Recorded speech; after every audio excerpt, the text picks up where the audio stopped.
अस्सलामुअलैकुम my dear student, how are you? I hope you will be fine. तो बच्चे, आज मैं आप लोगों को 9th क्लास बायोलॉजी की पेयरिंग स्कीम बताने जा रहा हूँ जो 2025 की है। तो बच्चे, आप लोगों का जो बायोलॉजी का पेपर होता है 60 मार्क्स का होता है, 60 नंबर का। और इसमें जो क्वेश्चन नंबर 1 है उसमें 12 MCQs आ जाती हैं। उसके बाद 3 पोर्शन होते हैं शॉर्ट क्वेश्चन के, question number 2, question number 3, question number 4। और हर जो सेक्शन होता है शॉर्ट क्वेश्चन का उसमें 8 शॉर्ट क्वेश्चन होते हैं, उसमें से 5 करने होते हैं। और क्वेश्चन 5, 6, 7 ये होता है लॉन्ग क्वेश्चन। चलिए मैं आपको समझाता हूँ कि किस चैप्टर के अंदर कितने MCQs बनेगी और कितने शॉर्ट क्वेश्चन बनेंगे और कितने लॉन्ग क्वेश्चन बनेंगे। चलिए हम स्टार्ट करते हैं बच्चे। सबसे पहली चीज़ है क्वेश्चन नंबर 1, इनमें आ जाते हैं मल्टीपल चॉइस क्वेश्चन MCQs। और बेटे ये MCQs 12 मार्क्स होते हैं, 12 MCQs होते हैं और हर MCQs 1 नंबर का होता है।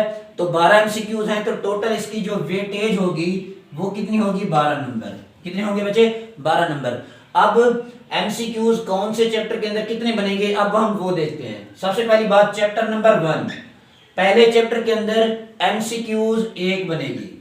पहले चैप्टर के अंदर MCQs 1, दूसरे चैप्टर के अंदर 2 MCQs, तीसरे चैप्टर के अंदर 1 MCQs, इसी तरह चौथे चैप्टर के अंदर 1 MCQs, पांचवें के अंदर 2 MCQs बनेगी पांचवें में से, और छठे में से 1 MCQs बनेगी। इसी तरह सातवें में से 1 MCQs, आठवें में से भी 1 MCQs, और चैप्टर नंबर 9 में से भी 2 MCQs बनेगी। अब हम टोटल मिला के देखते हैं। देखो 1 और 2 3, 4, 5, 5 और 2 7, 7 और 1 8, 8 और 1 9, 9 और 1 10, 10 और 2 12, टोटल हो जाएंगी MCQs 12। ये क्वेश्चन नंबर 1 आ जाता है। उसके बाद क्वेश्चन नंबर 2 जो आता है MCQs के बाद वो आ जाते हैं शॉर्ट क्वेश्चन।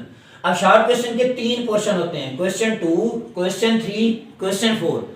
अब हर सेक्शन जो होगा शॉर्ट क्वेश्चन का उनमें से 8 शॉर्ट क्वेश्चन होंगे, उनमें से कितने करने होंगे? 5 करने होंगे। इसका मतलब है ये जो शॉर्ट क्वेश्चन का पोर्शन है ये होता है टोटल 30 मार्क्स का।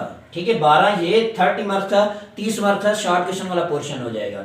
अब इसमें जो क्वेश्चन नंबर 2 होगा, अब उसमें चैप्टर बताए गए और उनमें से कौन से चैप्टर होंगे और कितने शॉर्ट क्वेश्चन होंगे, अब वो देखते हैं। देखो चैप्टर नंबर 1 इसमें से शॉर्ट क्वेश्चन 2 आ जाएंगे।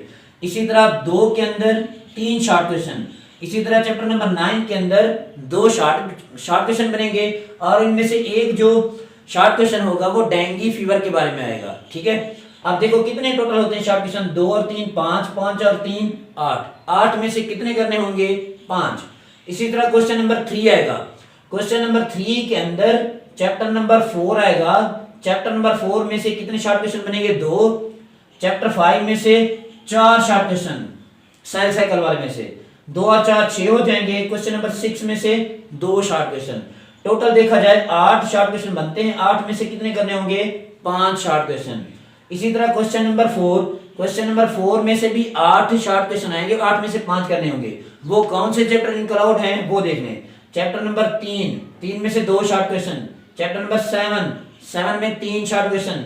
चैप्टर नंबर 8, चैप्टर नंबर 8 में से भी 3 शॉर्ट क्वेश्चन आते हैं। अब देख लो जरा, 2 और 3 5, 5 और 3 8। अब बेटा ये जो शॉर्ट क्वेश्चन का पोर्शन है या क्वेश्चन नंबर 4 तक ये आके मुकम्मल हो जाता है। उसके बाद क्वेश्चन नंबर 5, 6, 7 ये आते हैं बेटे लॉन्ग क्वेश्चन के अंदर। अब बेटा जब लॉन्ग क्वेश्चन का पोर्शन आता है तो 3 सवाल होते हैं, 3 में से 2 करने होते हैं, और इन्हीं 2 में से 3 में से A, B जुज होती है इनकी। जो भी लॉन्ग क्वेश्चन आप लोगों ने करना हो उनकी A जुज भी करनी होगी, B जुज भी करनी होगी। ऐसा नहीं है आपको क्वेश्चन नंबर 5 की A जुज आती है तो आप A जुज करें, B जुज क्वेश्चन नंबर 6 कर दें, ऐसा नहीं होगा। जो भी आप लोगों ने लॉन्ग क्वेश्चन में से जुज उठानी है तो A जुज भी करनी होगी, B जुज भी करनी होगी, तो इनमें से 2 करनी होती हैं। तो एक जो जुज के टोटल नंबर होते हैं 9 होते हैं, 9 इसके, 9 इसके और 9 इसके, और इन 3 में से 2 करने होते हैं। ऐसा समझो 9 + 2 ये कितने हो जाएगा? ये जो क्वेश्चन होगा 18 मार्क्स हो जाएगा। इसमें देखो बच्चे क्वेश्चन नंबर 5 के अंदर A जुज जो बनेगी वो चैप्टर नंबर 1 में से बनेगा, एक लॉन्ग क्वेश्चन, और B जुज जो बनेगी चैप्टर नंबर 3 में से। ऐसे समझो पहला और तीसरा, पहले में से ए जोज, और ए जोज होती है 5 मार्क्स की, बी जोज होती है 4 मार्क्स की। इसी तरह क्वेश्चन नंबर 6 में से जो ए जोज बनेगी वो चैप्टर नंबर 4 में से लॉन्ग क्वेश्चन आएगा, बी जोज चैप्टर नंबर 6 में से। ऐसे समझो सेल एंड टिश्यूज वाला जो चैप्टर है उसमें से ए जोज बनेगी, और ए जोज वो 5 नंबर की होगी। इसी तरह बी जोज होगी एंजाइम वाले चैप्टर में से, और ये कितने नंबर की बनेगी, 4 की। ऐसे समझो चैप्टर नंबर 4 का कंबाइन है किसके साथ, चैप्टर नंबर 6 के साथ। इसी तरह क्वेश्चन नंबर 7, क्वेश्चन नंबर 7 के अंदर 2 चैप्टर हैं, ठीक है, एक है 7वां, दूसरा है 8वां। और ए जो बनेगी जिसके होंगे 5 मार्क्स, वो किस चैप्टर से बनेगी, चैप्टर नंबर 7 से। इसी तरह बी जो बनेगी चैप्टर नंबर 8 से। अब बेटे देखो ये 3 लॉन्ग क्वेश्चन है, लेकिन 3 में से 2 करने हैं, ठीक है। जो भी लॉन्ग क्वेश्चन करना हो उनमें से आप लोगों ने क्या करना होगा, उसकी ए जोज भी करनी होगी, बी जोज भी करनी होगी। तो मैं तो यही आप लोगों को मशवरा देता हूं कि आप लोग क्या करें, क्वेश्चन नंबर 5 के अंदर 1 और 3 लॉन्ग क्वेश्चन में कर लें, इसी तरह 4 और 6 कर लें, फिर जाके आप लोगों के लॉन्ग क्वेश्चन क्या हो जाएंगे, मुकम्मल हो जाएंगे। बाकी 7 और 8 जो बचता है वो शॉर्ट क्वेश्चन में कर लें। अगर हम काउंटिंग करें कि हमारा 60 नंबर का जो पेपर है वो मुकम्मल होता है या नहीं, देखो 12 एमसीक्यूज 12 नंबर के, 12 और 30 42 और 18 टोटल मिला के कितना हो जाएगा, 60 हो जाएगा। ठीक है बच्चे, अगर आप फिर भी आप लोगों को ये पेरेंट स्कीम के बारे में किसी भी चीज़ की समझ ना आई हो तो देन आप कमेंट्स में पूछ सकते हैं। Thank you.